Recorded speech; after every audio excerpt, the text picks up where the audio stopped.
सभी बच्चों को मेरा नमस्कार। बच्चों, आज मैं अपने इस वीडियो के माध्यम से आपको पाठ 17 जिसका शीर्षक है डीएवी संस्थाएं, उसका अभ्यास कार्य करवाने जा रही हूँ। आशा करती हूँ कि आपकी परीक्षा में ये लाभदायक सिद्ध होगा। तो आइए सबसे पहले शब्दार्थ करते हैं बच्चों। इसमें जो कठिन शब्द दिए हैं उन कठिन शब्दों को मैंने इस प्रकार लिखा है। सबसे पहले है आईना। आईना शब्द का अर्थ होता है दर्पण। दूसरा है सर्वांगीण। सर्वांगीण का अर्थ है संपूर्ण विकास। तीसरा है देहांत। देहांत का अर्थ है मृत्यु। मितव्ययता। मितव्ययता का अर्थ है कम खर्च। स्वावलंबी। स्वावलंबी का अर्थ है आत्मनिर्भर। ध्वज। ध्वज का अर्थ है झंडा।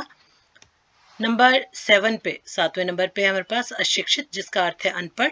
और नंबर 8 पर है ऋण, जिसका अर्थ है कर्ज।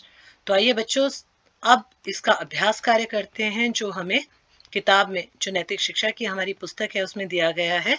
तो अब पहला प्रश्न है, डीएवी संस्था की स्थापना के पीछे क्या भावना थी? ये भावना क्यों पैदा हुई? ये बड़े प्रश्न में आता है बच्चों। 5 नंबर का जो प्रश्न में आता है, तो डीएवी संस्था की स्थापना के पीछे यह भावना थी कि शिक्षा का ज्ञान फैले, अज्ञान के अंधकार का नाश हो, लोगों में वैदिक ज्ञान का प्रकाश हो, जो वेदों में, हमारे 4 वेदों में जो ज्ञान दिया गया है उसका प्रकाश हो, उसके प्रकाश से लोग प्रकाशित हों, उसमें जो दिया गया है उसको समझे, लोग धर्म के वैदिक रूप से परिचित हों। इस संस्था का मुख्य उद्देश्य उस समय की शिक्षा प्रणाली के अवगुणों को त्याग कर केवल गुणों को ही ग्रहण करें। वैदिक शिक्षा के साथ आधुनिक शिक्षा भी दी जाए। पूर्व और पश्चिम का संगम करके शिक्षा के क्षेत्र में भारतीय संस्कृति का ध्वज ऊंचा करने की शिक्षा देना था। संस्कृत और हिंदी की शिक्षा देना और इस शिक्षा द्वारा शिक्षित और अशिक्षित वर्ग को समीप लाना था। भारतीय चेतना उत्पन्न करना था। ये भावना इसलिए पैदा हुई क्योंकि उन दिनों सरकारी तथा ईसाई शिक्षण संस्थाएं ही चलती थी। ये जो दूसरा प्रश्न है उसका उत्तर है बच्चों, जो जुड़ा हुआ है। इन शिक्षण संस्थाओं के पाठ्यक्रम व उनके तरीके से जो भी शिक्षा दी जाती थी उसका देश की संस्कृति, देश प्रेम, हिंदी व संस्कृत भाषा के साथ कोई संबंध नहीं था। ना वो कोई भारतीय चेतना उत्पन्न करता था। जो भाषा थी वो कोई भारतीय चेतना उत्पन्न नहीं करती थी। भारतीय संस्कृति के विषय में उसमें कोई ज्ञान नहीं दिया जाता था। प्रश्न नंबर 2, डीएवी शिक्षण संस्थाओं की स्थापना के समय आर्य नेताओं की दृष्टि किन 3 बातों की ओर आरंभ से रही? इनकी पूर्ति कैसे हुई? जब इन आर्य समाजी शिक्षण संस्थाओं को खोला गया तो सबसे पहले इसके 3 उद्देश्य रखे गए बच्चों। वो उद्देश्य थे ये 3 बातें। तो डीएवी शिक्षण संस्था की स्थापना के समय आर्य नेताओं की दृष्टि निम्नलिखित 3 बातों की ओर आरंभ से रही: आत्मनिर्भरता, स्वार्थ त्याग, मितव्ययता।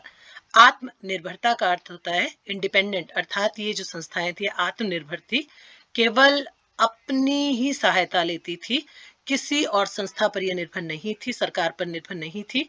स्वार्थ त्याग, जो भी सदस्य इससे जुड़े हुए थे वो निस्वार्थ भावना से जुड़े थे। मितव्ययता, मितव्ययता का अर्थ है कम खर्च। तो आइए देखते हैं कि इन उद्देश्यों की पूर्ति कैसे हुई। इन 3 उद्देश्यों की पूर्ति इस प्रकार हुई: 1 जून 1886 में लाहौर में पहला डीएवी स्कूल और कॉलेज खोला गया। इसमें सरकार की ओर से कोई आर्थिक सहायता नहीं ली गई, अर्थात धन संबंधी कोई सहायता नहीं ली गई इन शिक्षण संस्थाओं को खोलने के लिए। अतः यह संस्था पूर्णतः आत्मनिर्भर है। इस संस्था से जुड़े लोगों में त्याग की भावना कूट कूट कर भरी हुई थी। तो पूर्णतया ये आत्मनिर्भर संस्था है, आर्य समाजी संस्था। दूसरा है स्वार्थ त्याग।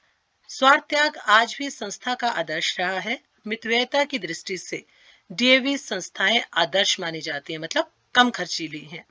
जनता द्वारा श्रद्धा पूर्वक दिए गए दान से आज भी बिना किसी फालतू खर्च के ये संस्थाएं अपने उद्देश्य को पूर्ण करने में सक्षम है।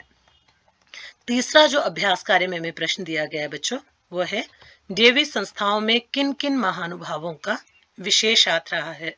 तो डीएवी संस्थाओं में निम्नलिखित महानुभावों का विशेष हाथ रहा है: दयानंद बख्शी, राम रतन मेहरचंद, पंडित राजाराम और महात्मा हंसराज आदि। तो ये लोग थे जिन्होंने डीएवी संस्था को ऊंचा उठाने में अपना महत्वपूर्ण योगदान दिया।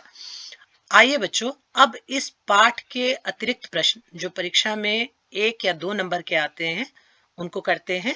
सबसे पहले जो प्रश्न मैंने लिया इस पाठ में से वो है, समाज का आईना क्या है? समाज का आईना शिक्षा है। प्रश्न नंबर 2, शिक्षा किसकी डोर को थामे रखती है? शिक्षा देश की नैतिक, चारित्रिक, सांस्कृतिक डोर को थामे रखती है। प्रश्न नंबर 3 जो अतिरिक्त में इस पाठ में से बनेगा बच्चों, वो इस प्रकार है, किस गुण के कारण डीएवी संस्थाएं आदर्श मानी जाती हैं? तो मितव्ययिता के गुण के कारण डीएवी संस्थाएं आदर्श मानी जाती हैं। प्रश्न नंबर 4, अगर यही प्रश्न आपको प्रश्न नंबर 3 2 अंकों का आए तो आप इसको आत्मनिर्भर, मितव्यय, इस तरह से आप उसके अर्थों में दे सकते हैं। अन्यथा 1 नंबर का प्रश्न आए तो केवल आप लिखेंगे मितव्ययिता के गुण के कारण डीएवी संस्थाएं आदर्श मानी जाती हैं। अन्यथा आप 3 देंगे, आत्मनिर्भर, मितव्ययिता और स्वार्थ त्याग। इस संस्था का आदर्श क्या रहा है? इस संस्था का आदर्श त्याग रहा है। प्रश्न नंबर 5, डीएवी संस्थाएं कितने शिक्षण संस्थानों का संचालन करती है? तो अब तक डीएवी शिक्षण संस्थाएं जो कितने शिक्षण संस्थान खोले जा चुके हैं बच्चों, इसकी संख्या अधिक हो गई है, पर जो अभी तक पाठ्य पुस्तक में हमें दी गई है वो है डीएवी संस्थाएं 900 गौरवशाली शिक्षण संस्थाओं का संचालन करती हैं। अभी 900 जो है वो डीएवी शिक्षण संस्थाएं खुल चुकी हैं। अब इनकी संख्या और बढ़ गई है। प्रश्न नंबर 6, पहला डीएवी स्कूल कब और कहां खोला गया? पहला डीएवी स्कूल 1886 में लाहौर में खोला गया, 1 जून को। प्रश्न नंबर 7, डीएवी शिक्षण संस्थान किसका संगम है? डीएवी शिक्षण संस्थान वैदिक और आधुनिक शिक्षा का संगम है। तो बच्चों ये था हमारा पाठ 17 का अभ्यास कार्य, जिसमें मैंने आपको नैतिक शिक्षा के जो पाठ 17 में अभ्यास संबंधी प्रश्न है एवं पाठ में से जो अतिरिक्त प्रश्न आते हैं उन प्रश्नों से संबंधित ब्यौरा आपके साथ साझा किया। आशा करती हूँ कि आपकी परीक्षा में यह लाभदायक सिद्ध होगा। सभी बच्चों से मेरा आग्रह है कि इसी तरह मेरे चैनल को प्यार देते रहें और जिन बच्चों ने अभी इस चैनल को सब्सक्राइब नहीं किया है वो जल्दी से जल्दी सब्सक्राइब करें, ताकि आपको परीक्षा से संबंधित प्रश्न पत्र एवं जो भी आवश्यक सामग्री हो वो उपलब्ध हो सके। नोटिफिकेशन बटन अवश्य दबाएं ताकि समय समय पर जिन वीडियो को मैं अपलोड करूं नए, वो भी आपके लिए सहायक सिद्ध हों। इसी आशा के साथ कि आप मेरे चैनल को इसी तरह से प्यार देते रहेंगे। आप सभी को मेरा पुनः नमस्कार।